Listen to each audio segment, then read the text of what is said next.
clairement positif parce que ça introduit justement un rythme. Le principe d'un rythme, c'est que c'est quelque chose qui va se répéter de manière similaire, de façon continue.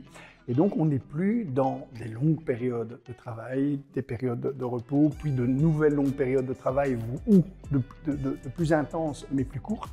On est dans quelque chose qui va gagner en régularité et qui va permettre à chacun de s'organiser en fonction de cette régularité. Ça permet d'associer des phases de réelle récupération. Il faut savoir qu'une semaine de congé de temps en temps, voire 2-3 jours, ça ne permet pas vraiment de récupérer. La première semaine, généralement, permet de se mettre en situation de congé. La deuxième semaine permet de profiter des congés. Et donc, il est important d'avoir des rythmes réguliers dans la mise en place de ces blocs de congés, qui doivent être des blocs de 2 semaines, de façon à garantir une véritable récupération. Les véritables avantages sont sans doute, d'un point de vue de la qualité des apprentissages, pas parce que les apprentissages vont gagner en qualité, mais parce qu'on sera en meilleure situation pour profiter de ces apprentissages.